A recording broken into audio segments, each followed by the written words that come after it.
1 தெசலோனிக்கேயரின் புஸ்தகம் 4ஆம் அதிகாரம் முதல் சில வசனங்கள். அன்றியும் சகோதரரே, நீங்கள் இன்னென்ன பிரகாரமாய் நடக்கவும் தேவனுக்கு பிரியமாய் இருக்கவும் வேண்டும் என்று நீங்கள் எங்களால் கேட்டு ஏற்றுக்கொண்டபடியே அதிகமாய் தேரும்படிக்கு கர்த்தராகிய இயேசு கிறிஸ்துவுக்குள் உங்களை வேண்டிக் கொண்டு புத்தி சொல்லுகிறேன்.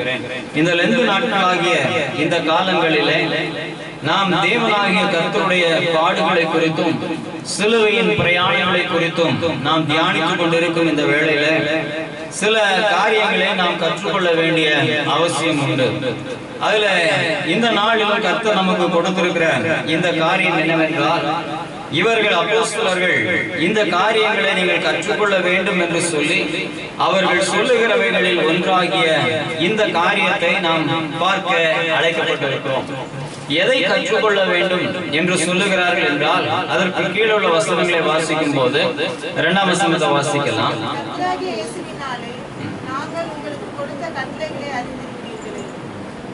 பரிசுத்தமுள்ளவர்களாக வேண்டும் என்பதே தேவனுடைய சித்தமாயிருக்கிறது. அந்தபடி நீங்கள் வேசி மார்க்கத்துக்கு விலகியிருந்து தேவனை அறியாத அஞ்ஞானிகளைப் போல மோக இச்சைக்குட்படாமல் உங்களில் அவனவன் தன் தன் சரீர பாண்டத்தை பரிசுத்தமாயும் கனமாயும் ஆழ்ந்து கொள்ளும்படி அறிந்து இந்த விஷயத்தில் ஒருவனும் மீறாமலும் தன் சகோதரனை வஞ்சியாமலும் இருக்க வேண்டும். முன்னமே நாங்கள் உங்களுக்கு சொல்லி சாட்சியாக எச்சரித்தபடியே இப்படிப்பட்ட விஷயங்கள் எல்லாவற்றை குறித்து கர்த்தர் நீதியை சரி கட்டுகிறவராக இருக்கிறார். தேவன் நம்மை அசுத்தத்திற்கு அல்ல பரிசுத்தத்திற்கு அழைத்திருக்கிறார். தேவன் நம்மை அசுத்தத்திற்கு அல்ல பரிசுத்தத்திற்கு அழைத்திருக்கிறார் என்கிற காரியத்தை முதலாவது கற்றுக்கொள்ள வேண்டும்.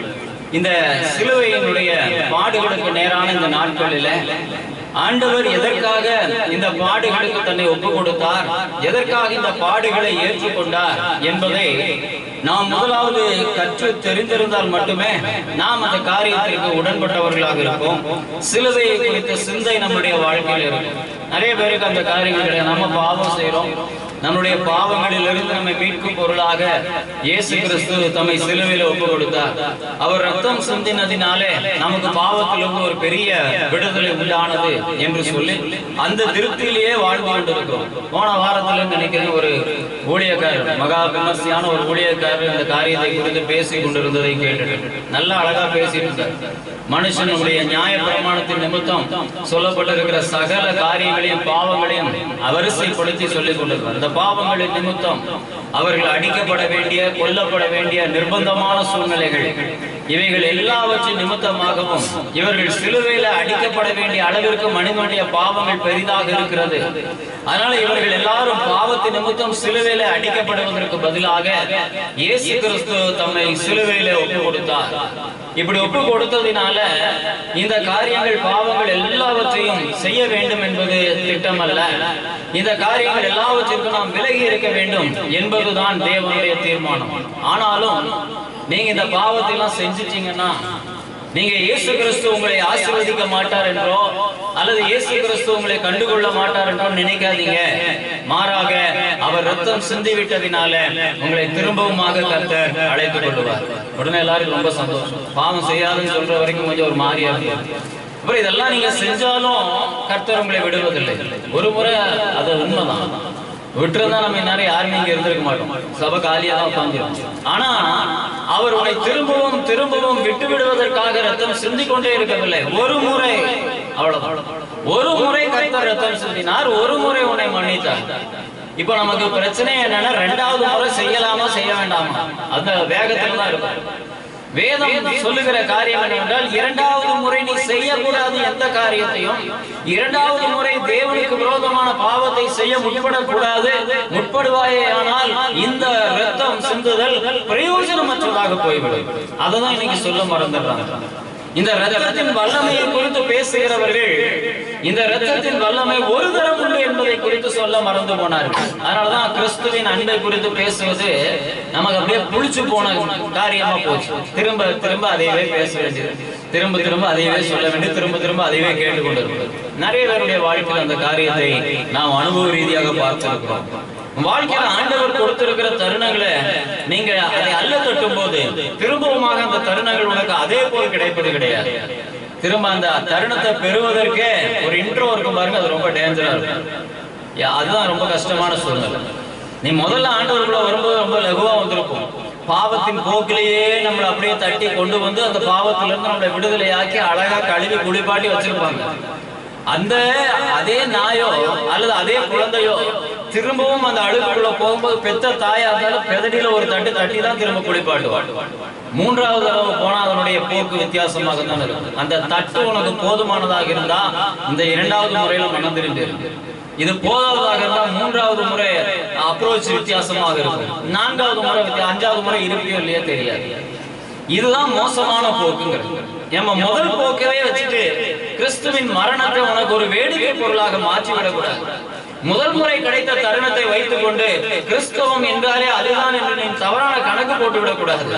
இரண்டாவது முறை கொஞ்சம் வித்தியாசமா இருக்கும், மூன்றாவது முறை கொஞ்சம் மோசமா இருக்கும், நான்காவது முறை இருக்குமோ இல்லையோ தெரியாது. அதனாலதான் இங்கே இவர்கள் சொல்லும் போது சொல்றாங்க, நீங்கள் கிறிஸ்து உங்களை அசுத்தத்திற்கு அல்ல பரிசுத்தத்திற்காக நம்மை வைத்திருக்கிறார். You should not be tempted with anything. That is the heading of the sermon today. நீங்கள் எந்த காரியத்தை குறித்தும் நீங்கள் ஈர்க்கப்பட்டவர்களாக அந்த காரியத்தின் மேல ஈர்ப்பு கொண்டவர்களாக இருந்து விடக்கூடாது. You should never get tempted with anything. கிறிஸ்தவனுடைய வாழ்க்கை சற்று வித்தியாசமானது என்று சொல்வதை காட்டிலும் முற்றிலும் வித்தியாசமானது. உன்னுடைய ஆசை, உன்னுடைய தீர்மானம், உன்னுடைய நோக்கம், உன்னுடைய ஏக்கம், உன்னுடைய தேடல் எல்லாமே உலக ஜனத்தை காட்டிலும் சற்று வித்தியாசமாக இருக்க வேண்டும். கிளாஸ்ல எல்லாருக்குமே மார்க் வாங்கணும்னு எண்ணம் இருந்தா, உன்னுடைய வாழ்க்கையில உனக்கு மார்க் வாங்கணும்னு என்ன இருந்தாலும் அத்தனை பேரும் காப்பி அடிக்கும் போது நான் காப்பி அடிக்காத ஒருத்தனா இருக்கணுங்கிறது உன்னுடைய தீர்மானமா இருக்கும். எத்தனை என்ன சூழ்நிலைகள் எல்லாம் அப்படி இருந்தாலும் அதுல ஒரு ஆள வித்தியாசமா இருப்பாங்கிறது உன்னுடைய நோக்கமாக இருக்க வேண்டும். You should be tempted with a different character, with a different personality. அந்த different personality தான் இந்த பைபிள் தேடுது. அப்படி இருந்தவர்களை தான் இந்த வேதம் ஆசீர்வதித்திருக்கிறது. 100 பேர் எக்ஸாம் எழுதுனா ஒருத்தர் தான் ஃபர்ஸ்ட், ஒருத்தர் தான் ஃபர்ஸ்ட் மார்க், ஒருத்தருக்கு அந்த பெரிய காரியங்கள், ஒருத்தர் தான் வெற்றியை பெற முடியும். ஓடுறவங்க எல்லாரும் ஓடுவாங்க, ஒருத்தர் வெற்றியை பெறுவாங்க. அந்த வெற்றியினுடைய குறிக்கோளை மாற்றுகிறவன் கிறிஸ்தவனாக இருக்கணும். நீ இந்த நோக்கத்துல ஓடாம உன்னுடைய வாழ்க்கையை வேற காரியங்களை ஈர்ப்பில் ஓடிக்கொண்டு இருப்பாயானால் நீங்கள் அசுத்தத்திற்கு உருவாக்கப்பட்டவர்களாக மாறி போகிறீர்கள். இன்னைக்கு நம்முடைய வாழ்க்கையை சிந்தித்து பாருங்க, அவைகள் எல்லாம் அசுத்தத்தை எதிர்நோக்கினதாகவே தான் இருக்கும். What for this? எதற்காக இந்த கட்டுப்பாடு, எதற்காக இந்த கொள்கைகள், எதற்காக இந்த காரியங்கள், எதற்காக இவைகள்? இதெல்லாம் இப்போ இல்லாம எப்போ? இதெல்லாம் எனக்கு என்று எதற்கு? இதெல்லாம் நமக்கு எதற்கு? இவைகள் எல்லாம் ஏன் செய்ய வேண்டும்? எல்லாம் பரிசுத்தத்திற்குரியவைகள் எல்லாம் நமக்கு வெறுப்பாக தான் இருக்கும். அசுத்தத்திற்குரியவைகளை கொடுத்து பாருங்க, ரொம்ப சாதாரணமா அதை பாத்திரம் சுத்தமா தான் இருக்கும், குடிக்கிறது மதுபானமா இருக்கும். உன்னுடைய லெவல் அப்படிதான் இருக்கு. இங்க வசனம் அதை தான் சொல்லுகிறது. நீங்கள் என்ன காரியத்தை செய்றீங்க? உன்னை கிறிஸ்து அசுத்தத்திற்கு என்று அல்ல பரிசுத்தத்திற்கு என்று அழைத்திருக்கிறார், தெரிந்தெடுத்திருக்கிறார். அதனாலதான் உங்களில் அவனவன் தன் சரீரபானத்தை பரிசுத்தமாயும் கனமாயும் ஆண்டு கொள்ளும்படி அறிந்து நீங்கள் தேவன் தம்மை அசுத்தத்திற்கு அல்ல பரிசுத்தத்திற்கு அழைத்திருக்கிறார். ஆகையால் அசட்டை பண்ணுகிறவன் மனுஷரை அல்ல, தமது பரிசுத்த ஆவியை தமக்கு தந்தருளின தேவனையே அசட்டை பண்ணுகிறான். அநேக நேரங்களில் நாம் ஜனங்களை அசட்டை பண்ணுகிறவர்களாக இருக்கிறோம், மனிதர்களை அசட்டை செய்கிறவர்களாக இருக்கிறோம். காரணம் என்ன? இந்த காரியங்கள் எனக்கு ஏற்புடையதாக இல்லை, இவர்கள் என்னுடைய போக்கிற்கு சரியானவர்களாக அல்ல, இவர்கள் என்னுடைய விருப்பத்திற்கு ஏற்றவர்களாக அல்ல. அதனால நிறைய பேர் அசட்டை பண்ணுகிறோம். உன்னுடைய போக்கு பெருமைக்குரியதாக இருக்கும், உன்னுடைய போக்கு உலகத்திற்குரியதாக இருக்கும், அறிவுக்குரியதாக இருக்கும். அதனால நிறைய பேர் அசட்டை பண்ணிடுவோம். ஆனால் தேவனை அசட்டை பண்ணுகிறீர்கள் என்று வசனம் சொல்லுகிறது. மத்தேயு எழுதின சுவிசேஷம் 26ஆம் அதிகாரம் 41ஆம் வசனத்தை வாசிக்கலாம். நீங்கள் சோதனைக்கு உட்படாதபடிக்கு விழித்திருந்து ஜெபம் பண்ணுங்கள், ஆவியும் உற்சாகம் உள்ளதுதான், மாம்சமோ பலவீனம் உள்ளது என்றார். சோதனைக்கு உட்படாதபடிக்கு விழித்திருந்து ஜெபம் பண்ணுங்கள். இந்த சோதனை என்று சொல்லுகிறது நம்ம நினைக்கிறோம், என்னை ஆண்டவர் ரொம்ப சோதிக்கிறாரு, வியாதியை கொடுத்து சோதிக்கிறாரு, கஷ்டத்தை கொடுத்து அந்த சோதனை கிடையாது. This thing says that it is relevant to temptation. It makes you tempted. இந்த காரியத்துல விழுந்து போகாதபடி வயதுக்கு ஏற்ற காரியங்கள் இருக்கும். சிலர் பணத்துல விழுவாங்க, சிலர் அசுத்தமான பாவத்துல விழுவாங்க, சிலர் பெருமையில விழுவாங்க, சிலர் ஏதாவது ஒரு காரியத்துல விழுவாங்க, ஏதாவது ஒரு காரியத்துல விழுவாங்க. அந்த காரியத்தை குறித்து சோதிக்கப்படாதபடிக்கு நீங்கள் விழித்திருந்து ஜெபிக்க வேண்டும். You should pray for not getting inside the temptation.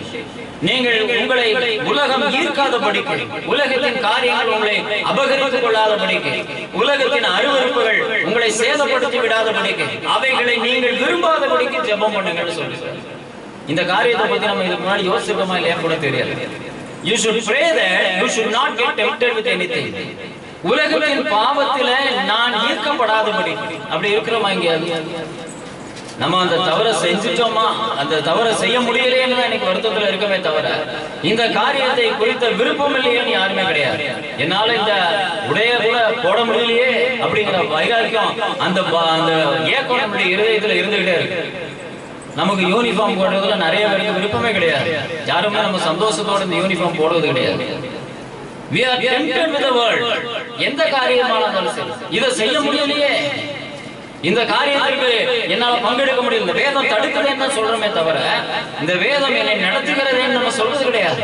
இந்த வேதம் எனக்கு நல்ல வழியை காமிச்சிருக்கேன்னு சொல்லி எத்தனை பேர் சந்தோஷமா கிறிஸ்தவத்தை ஏற்றுக்கிறோம்? ரெண்டு கண்ணுக்கு இடையில இருக்கிற முடிய என்னால எடுக்காம இருக்க முடியலையே, அப்படிதான் நம்ம நினைக்கிறோமே தவிர இதை நான் எடுக்க கூடாதுங்கிறத கத்துக்கிட்டனே சந்தோஷமா யாரும் ஏற்றுக்கிறோம்? என்னால பியூட்டி பார்லருக்கு போக முடியலையேன்னு வருத்தமாக இருக்கமே தவிர போக வேண்டிய அவசியத்தை இந்த மார்க்கம் தப்பித்து விட்டிருக்கிறதே, இது போக கூடாதபடி என்னை தடுத்து நிறுத்தினதை நான் அறிந்திருக்கிறேன் என்ன சந்தோஷமா எத்தனை பேர் ஏற்றுக்கிறோம்? அதனாலதான் இங்க வசனம் சொல்லுகிறது, அசுத்தத்திற்கு அல்ல பரிசுத்தத்திற்கு அழைக்கப்பட்டிருக்கிறது. You are called for that. You should be adopted with it. நீங்க இத you should accept it. இதை ஏற்றுக்கொள்ளுகிற காரியம் வேதம் அதைதான் சொல்லுகிறது. நீ இதை விருப்பத்தோடு ஏற்றிருக்கிறாயா, வெறுப்போடு ஏற்றிருக்கிறாயா? கிறிஸ்தவத்துல நான் அடிச்சு சொல்ல முடியும், அநேக பேர் நாம் இந்த மார்க்கத்தை, இந்த வேத வசனத்தை விருப்பத்தோடு ஏற்றுக்கொள்ளவில்லை. அதனாலதான் இந்த தபசு நாட்களில் நீங்கள் கற்றுக்கொள்ள வேண்டிய காரியம் என்னவென்றால், உன்னை சோதிக்காதபடிக்கு நீங்கள் தேவ சமூகத்தில் ஜெபம் பண்ணுங்க. ஆண்டவர் பிசாசு நம்ம கூட்டிட்டு போய் என்ன சோதிக்கிறான்? பசியோடு இருக்கிறார். அந்த சமயத்துல தான் சொல்றான், இந்த கல்லுகளை எல்லாம் அப்பமாக்க உம்மால கூடுமே. It is possible for you to make the stones as a bread and you can have it. ஆனால் அவர் சொல்றார், அப்போல பிசாசு நம்மளை பார்த்து சொல்றா, உனக்கு பணம் இருக்கு, உனக்கு செல்வாக்கு இருக்கிறது, உனக்கு வாய்ப்புகள் இருக்கிறது, you can do that. But என்ன சொல்றது வேதம்? நீ சோதனைக்கு உட்படாதபடி, you should never be get tempted with anything. இந்த காரியங்களின் மேல் ஈர்ப்புண்டாகாதபடிக்கு, இந்த நாட்களிலே இந்த செயல்பாடுகளின் மேல் ஈர்ப்புண்டாகாதபடிக்கு நீங்கள் ஜெபம் பண்ண வேண்டும். நம்ம அது கிடைக்கலையேன்னு ஜெபம் பண்ணிட்டு, நம்ம ஜெபத்தோட வித்தியாசத்தை பார்த்தீங்களா? நம்ம ஜெபத்தோட வித்தியாசத்தை பார்த்தீங்களா? நமக்கு எது அருமை இருக்கோ அந்த காரியத்துக்கு மேல ஆசை வரக்கூடாதுன்னு ஆண்டவர் ஜெபம் பண்ண சொல்றாரு. ஆனா நம்ம என்ன சொல்றோம்? அது கிடைக்கலையேன்னு ஜெபம் பண்ணிட்டு இருக்கோம். புரியுதா உங்களுக்கு? அந்த காரியங்கள் கிடைக்கல, உலகத்தின் செல்வாக்குகளின் மேல, உலகத்தின் பணத்தின் மேல நமக்கு ஆசைகள் சொல்லவே முடியாது. Each and every person has a craze over the money, over the wealth of the world. ஆனா அந்த காரியங்கள் கிடைக்கலையேன்னு ஜெபம் பண்ணிட்டு இருக்கோம். எனக்கு ஒரு சொந்த வீடு இல்லையா ஆண்டவரே, ஜெபம் பண்ணிட்டு இருக்கோம். இங்கே வேதம் சொல்லுகிறது, you should get rid of this temptation. எனக்கு அதன் மேல் விருப்பம் இல்லையேன்னு சொல்லி ஜெபம் பண்ணணும். I should not have a thinking over that. அதன் மேல் நாட்டம் வரக்கூடாதுன்னு ஜெபிக்க சொல்லுகிறார் வேதம். அதுதான் நமக்கு கற்றுக் கொடுக்கிறது. கர்த்தருக்கு அந்த சோதனையின் நாட்களில, அந்த பாடுகளின் நாட்களில இவைகளின் மேல் ஈர்ப்பிராதபடிக்கு அவருடைய ஜெபம் இருந்தது. We should not get tempted with anything. எதன் மேலும் ஈர்ப்பில்லாமல் இருக்க வேண்டும். ஏனென்றால் வசனம் சொல்லுகிறது, நீங்கள் பரிசுத்தத்திற்கு என்று அழைக்கப்பட்டிருக்கிறீர்கள், அசுத்தத்திற்கு அல்ல. நல்லா யோசிச்சு பாருங்க. நம்முடைய காரியங்கள் எல்லாமே, நிறைய காரியங்கள் நம்ம தேவனை விட்டு வெளியே கொண்டு போவதற்கான காரியங்களின் மேல் நாம் சோதிக்கப்படுகிறோம். அவைகளின் மேல் நாம் ஈர்க்கப்படுகிறோம். அவைகளை நாம் தவிர்க்க நினைக்கிறோம். அவைகளிலே நாம் தவிர்க்கப்பட்டு இருக்கிறதை குறித்து சந்தோஷப்பட்டது கிடையாது. இதை செய்ய முடியல, இதை செய்யாத அளவுக்கு என்ன கர்த்தர் நடத்தினார் என்று சொல்லி நம்ம சந்தோஷப்பட்டது கிடையாது. செய்ய முடியாதபடி தடுத்துட்டாங்களேன்னு சொல்லி வெறுப்போடு தான் இருக்கும். இன்னைக்கு நிறைய காரியங்கள் கிறிஸ்தவ வாழ்க்கை அப்படிதான் நமக்கு வெறுப்பாக தான் இருக்கிறது. அதனாலதான் இந்த தபசு நாட்கள் நமக்கு அது விருப்பம் உள்ளதாக காணப்படவில்லை. மத்தேயு 6ஆம் அதிகாரம் 13ஆம் வசனத்தை வாசிக்கலாம்.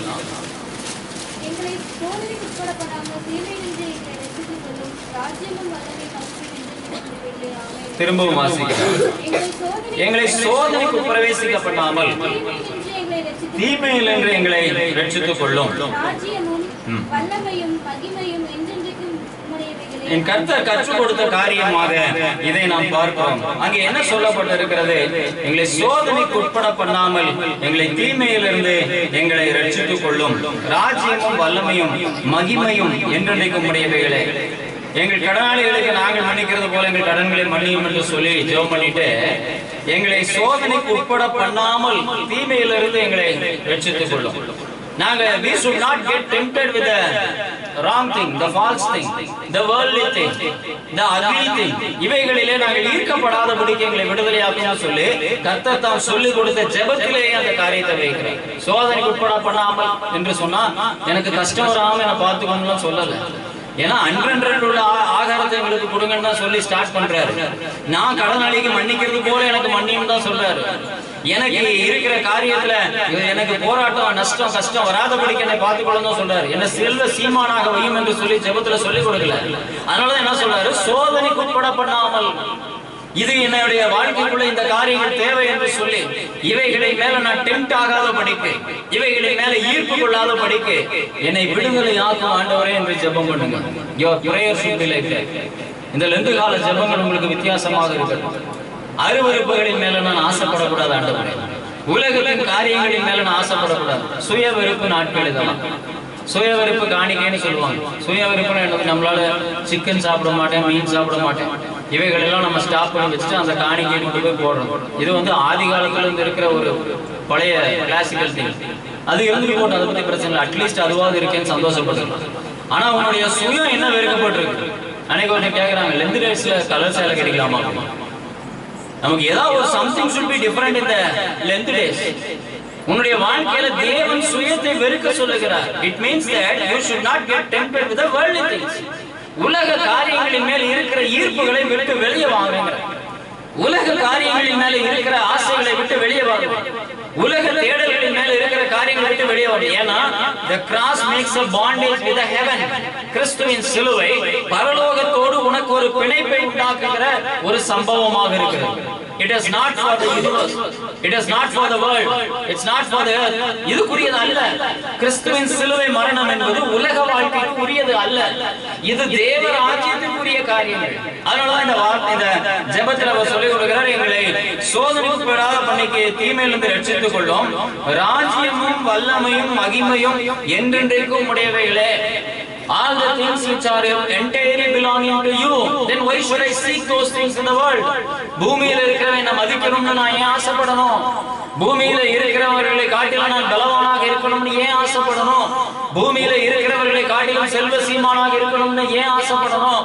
பூமியில இருக்கிறவர்களை காட்டிலும் நான் அழகுள்ளவனாக இருக்கணும்னு ஏன் ஆசைப்படணும்? பூமியில இருக்கிற அருவருப்புகளிலே நான் தோய்த்தெடுத்துக் கொள்ள வேண்டும் ஏன் ஆசைப்படணும்? Because all the stuffs which are belonging to the heaven, ராஜ்யமும் வல்லமையும் மகிமையும் எல்லாம் என்றென்றைக்கும் உம்முடையவைகளே.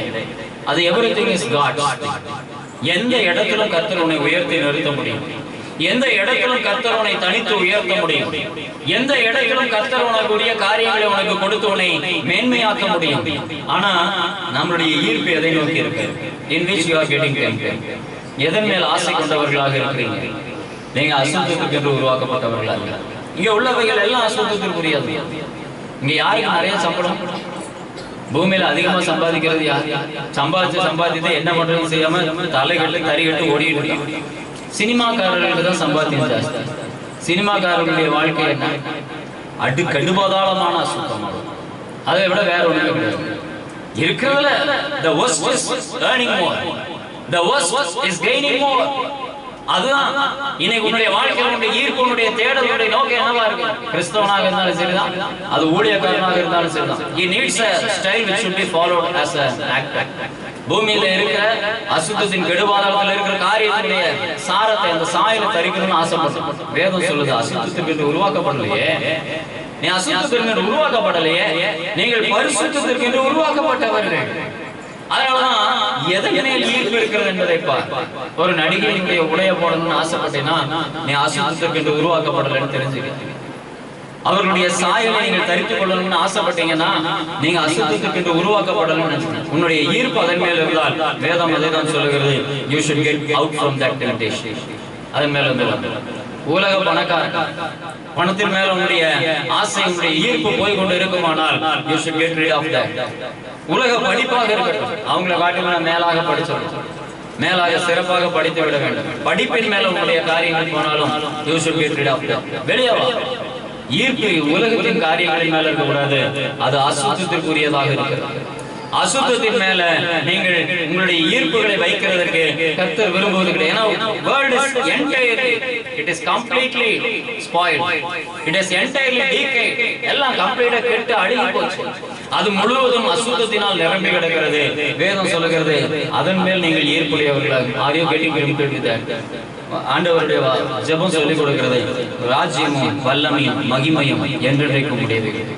நீங்கள் தேவனுடைய ராஜ்யத்தை குறித்த சிந்தைக்கு நேராக திருப்பி பாருங்க. கர்த்தர் எல்லாவற்றிலும் மேலாக உன்னை உயர்த்துவார். எபிரேயரின் புஸ்தகம் 4ஆம் அதிகாரம் 15ஆம் வசனத்தை வாசிக்கலாம்.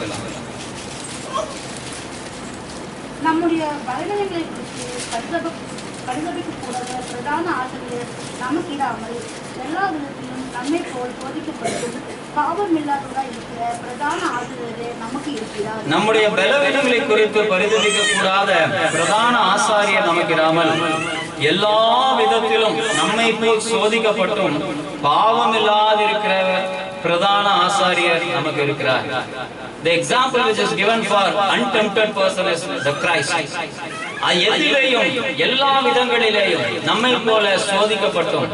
இயேசு கிறிஸ்துவை எதிரியாவது நம்ம சொல்ல முடியுமா? He was tempted with that. இதனால சோதிக்கப்பட்டு வேற வழி இல்லாம கவுந்துட்டாரு சொல்ல முடியுமா? Nothing. He doesn't have anything. எதுவுமே கிடையாது. But he had everything. He is the only source.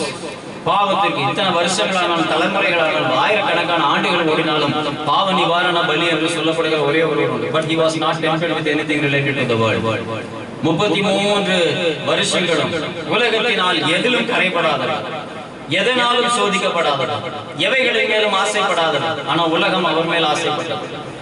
உலகத்தின் காரியங்கள் அவ்வளவும் அவர் மேல் நோக்கமாய் இருக்கிறது, இன்னும் இருக்கிறது. அவரை அல்லாமல் வேறொன்றும் இல்லை. ஆனா but he was not tempted with anything. He was purposely taken to all the things.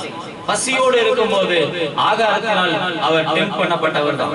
மற்ற எல்லா சூழ்நிலைகளிலும், வாலிபத்திலேயும் மற்ற எல்லா நிலைகளிலேயும் he was tempted with everything, but he didn't fall inside the temptation. சோதிக்கப்படாத பிரதான ஆசாரியர் நமக்கு ஒருவர் உண்டு. You should follow him. You should not follow anybody else other than the Christ. கிறிஸ்தவம் என்பது கிறிஸ்துவை பின்பற்றுகிற ஒரு காரியம். ஊழியக்காரனை பார்த்துட்டு நீயே செய்ய, நமக்கு எல்லாருக்கும் அப்படி ஒரு பழக்கம். எப்ப நீ கொஞ்சம் திருந்து, நீ மட்டும் அப்படி செய்யலையா? அவன் நாசமா போயிட்டு, ஊழியக்காரன் நாசமா போயிட்டு அவனை ஃபாலோ பண்றியே. இதை விட ஒரு பைத்தியக்காரத்தனமான கிறிஸ்தவ வாழ்க்கையே கிடையாது. நீ உன்னுடைய காரியத்திற்கு உன்னுடைய பிரச்சனைக்கான சொல்யூஷன் என்னன்னு கிடைக்கும் போது அதை விட்டுட்டு கெட்டு போகிறவங்களுக்கு சொல்யூஷன் இல்லையேன்னு சொல்லி அழுதுட்டு இருக்கீங்க. You need a solution for your life. You need a remedy. உன்னுடைய காரியத்துக்கு, உன்னுடைய கிறிஸ்தவ வாழ்க்கைக்கு you should get redeemed from the temptation. You should never follow the other person other than the Christ. உனக்காக எல்லாவற்றிலேயும் பரிதபிக்கிற ஒருத்தர் உண்டு, பிரதான ஆசாரியர் உண்டு. அவர் சோதிக்கப்பட்டு எதிலும் விழுந்து போகாதவர். அவரை தான் ஃபாலோ பண்ணணும். கிறிஸ்தவங்கிறது it is directly you have to follow Christ. அதான், வேற யாரையும் ஃபாலோ பண்ணவே முடியாது. வேற யாரையும் क्वेश्चन பண்ணி பிரயோஜனமே கிடையாது. நிறைய பேருடைய பிரச்சனை அதுவாக தான் இருக்கு. ஏதாவது கேட்பான், இந்த மாதிரி செஞ்சீங்கன்னா சரி வரும், அவங்க அப்படி செய்யல, சரி அவங்க விடு, நீ உனக்கு மட்டும் அப்படி என்ன விடு, உனக்கு பிரச்சனைக்கு இது சொல்யூஷன். அவ்வளவுதான். இங்க இயேசு கிறிஸ்து அப்படிதான் சொல்றாங்க. If you want to get rid of the temptation, you follow Christ. நீ பவுல போய் பார்க்க, பேதுருவை பார்க்க, நீ இருக்கிற ஒவ்வொருத்தரையும் போய் பார்த்துட்டு இருக்காது. You follow Christ, the only source. இயேசு கிறிஸ்து அவர் மனிதனாய் வாழ்ந்து காண்பித்த போதும் அவர் எதனாலும் ஈர்க்கப்பட்டவராக இருக்கவில்லை. காரணம் அசுத்தத்திற்கு அல்ல, பரிசுத்தத்திற்கு என்று அழைக்கப்பட்டார். அது ஒரே காரியம். உன்னுடைய வாழ்க்கையில சிறியவர்களானாலும் சரி, முதியவர்களானாலும் சரி, வாலிபர்களானாலும் சரி, நம்மளுடைய வாழ்க்கையில தெரிந்திருக்க வேண்டிய ஒரு காரியம், நாம் அசுத்தத்திற்கு அல்ல பரிசுத்தத்திற்கு அழைக்கப்பட்டவர்கள். நீ பரிசுத்தத்திற்கு அழைக்கப்பட்டதனால உன் சரீரம் அருவருப்பான காரியங்களினால் கரைபடக்கூடாது. உன்னுடைய இருதயம் உலக காரியங்களினால் கரைபடக்கூடாது. உன்னுடைய செயல்பாடுகள் உலக காரியங்களினால் கரைபடக்கூடாது. ஏன் உலகம் ஏற்கனவே கரைபட்டு விட்டது. அதுல வேற வழியே கிடையாது. எவ்வளவு காஸ்ட்லியான ஒயிட் ஃபாரஸ்ட் கேக்கா இருந்தாலும் அதை டிச்சுக்குள்ள ஊற போட்டுட்டீங்கன்னா அதுக்கப்புறம் இதை எடுத்து சாப்பிட முடியாது. அப்பவும் அது ஒயிட் ஃபாரஸ்ட் கேக் தான், but it is inside the ditch. It is inside the drainage. You can't eat it. உலகத்துக்குள்ள போயிட்டீனா அதுக்கப்புறம் you are not good. நீ சொல்லலாம் I am a Christian. You are a white forest cake, but you are immersed inside the drainage. சாக்கடையில இருக்க உலகத்துக்குள்ள ஒரு கிறிஸ்தவன் வாழ முடியாது. உலகத்திற்கு எதிர்த்து, உலக ஈர்ப்புகளுக்கு எதிர்த்து, உலக காரியங்களுக்கு எதிர்த்து நீ போராடும் போதுதான் நீ பரிசுத்தத்திற்கு அழைக்கப்பட்டவன் என்பதை வேதம் உறுதி செய்யும். நாம் ஒவ்வொருவரும் பரிசுத்தத்திற்கு அழைக்கப்பட்டவர்கள். யார் நமக்கு முன்மாதிரி? இயேசு கிறிஸ்து ஒருவர் தான் முன்மாதிரி. அவர் he was sent to the world, he crucified in the cross, but in between that he lived a life which was not tempted with anything. There were lots of sources for getting him to get tempted, but he least bother about anything. எதனாலும் சோதிக்கப்பட்டார். எல்லா சோதனைகளுக்கும் மத்தியில அவைகள் அப்படியே உதறிட்டு only aim was to go towards the heaven. பரலோக ராஜ்யத்தின் சிந்தை, பரலோக ராஜ்யத்தின் பிரயாணம், அது சிலுவையின் பாதை தான். ஆனால் அந்த பிரயாணத்துல அவர் உறுதியா இருந்தார். நம்மளுடைய வாழ்க்கையில நிறைய ஆக்சிலேஷன், இப்படி போறோம், அப்படி போறோம், அப்படி செய்யறோம், இப்படி செய்யறோம், இதை யோசிக்கிறோம், அதை யோசிக்கிறோம், இது முடியலையே, அது முடியலையே, இது வேண்டாம் விட்டுட்டு போய் ஏன் முடியலன்னு கஷ்டப்படுற? இந்த காரியம் எனக்கு தேவையில்லை. போ. சில ஜனங்கள் ஓட முடியாதவங்க, அவர் ரிஸ்க் எடுத்து ஓடி பிரயாசப்பட்டு தோத்து போறோம். I don't want to participate in that. ஏன் இதுல பார்ட்டிசிபேட் பண்ணணும்? I have some other challenges in me. அழகா பேசக்கூடியவனா இருப்பான், அழகா எழுதக்கூடியவனாக இருப்பான். I will join the writing competition. I will win in that. என்னால ஓட முடியாதுப்பா. ஓடுறவன் சரியா ஓடுறவனா இருப்பான், அவனுக்கு எழுத முடியாது. I don't want to participate in writing competition. I want to run in the ground. அவன் ஜெயிப்பான். உன்னுடைய வாழ்க்கையில கர்த்தர் பரிசுத்தத்திற்கு அழைக்கிற பரிசுத்தத்துல ஜெயித்து காட்டு, பரிசுத்தத்துல வாழ்ந்து காட்டு, பரிசுத்தத்துல வெற்றி பெற்று காட்டு. உலகத்துக்குள்ள போய் ஏன் போராடி கிடக்கிறார்? உலகத்துக்காக ஏன் பவுல் அடிச்சுட்டு கிடக்கிறார்? ஆண்டவர் சொல்லுகிற பரலோகத்துல உன்னை மறுரூபமாக்குவேன்னு சொல்றாரு. பரலோக ராஜ்யத்துல நீ எல்லாவற்றிலும் மேன்மையாக கர்த்தர் உன்னை வைப்பேன்னு சொல்றாரு. You are belonging to this category. Why should you make a makeup for making the world to accept you as a beautiful guy? ரொம்ப அழகானவன காண்கிறீங்க. நீ ஏன் போய் ஆசைப்படுற? அசுத்தத்திற்கு அழைக்கலையே உன்னை இந்த போட்டிக்கு கூப்பிடவே இல்லையே. You are not fruitful for this competition. கர்த்தர் சொல்லுகிற பரிசுத்தத்திற்கு அழைக்கப்பட்ட ஜனம், அதை மனசுல வச்சுக்கோங்க. நான் பரிசுத்தத்திற்கு அழைக்கப்பட்டவன். உலகத்தின் காரியங்களினால ஒரு காலம் நான் சோதிக்கப்படக்கூடாது. அதான் உன்னுடைய ஜெபமாக இருக்கும். உன்னுடைய ஜெபம் அதுவாக இருந்தால் உன் சிந்தை அதுவாக இருக்கும். உன் சிந்தை அதுவாக இருந்தால் உன் செயல் அதுவாக இருக்கும். உன் சிந்தையும் செயலும் அதுவாக இருந்தால் அதனுடைய வெற்றி உன்னுடையதாக தான் இருக்கும். அதை வெற்றி பெற்றுக்கொள்ளவே முடியும். அது நிறைய பேருடைய வாழ்க்கையின் அனுபவத்துல பார்க்க முடியும். அது ஒரு சர்க்கிள் முடியும் போது பார்த்தீங்கன்னா அந்த இடத்துல நீ ஜெயிச்சு மேல நிற்ப. அவைகள் எல்லாம் உனக்கு கீழே சரண்டர் ஆயிடும்.